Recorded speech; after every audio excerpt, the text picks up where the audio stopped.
नाशिक जिल्ह्यातील नांदगाव तालुक्यात असलेल्या गंगाधरी जवळ एसटी बस व अल्टो कारची मंगळवार 14 मे 2024 रोजी समोरासमोर धडक होऊन झालेल्या भीषण अपघातात 2 महिला व 1 पुरुष जागीच ठार झाल्याची घटना घडली आहे।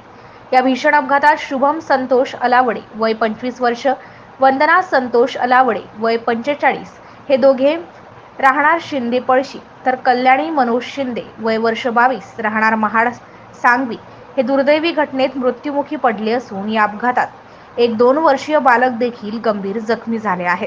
या संदर्भात प्राप्त माहितीनुसार मंगळवारी सकाळी 11 वाजेच्या सुमारास मनमाड डेपोची एसटी बस क्रमांक MH14 BT 4498 चाळीसगाव कडून नांदगावकडे येत होती।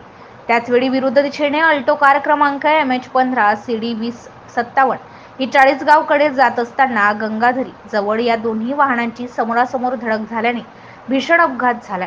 सदर अपघाताची माहिती मिळताच नांदगाव तालुक्याचे विद्यमान आमदार सुहास कांदे यांनी तात्काळ घटनास्थळी धाव घेत मदत कार्य सुरू केले। या अपघातात कारचा चकनाचूर झाला असून नांदगाव पोलीस स्टेशनची पोलीस निरीक्षक प्रीतम चौधरी व सहकारी या घटनेचा पुढील तपास करीत आहेत। MCN न्यूज मराठी करिता मुक्ताराम बागुल, नांदगाव।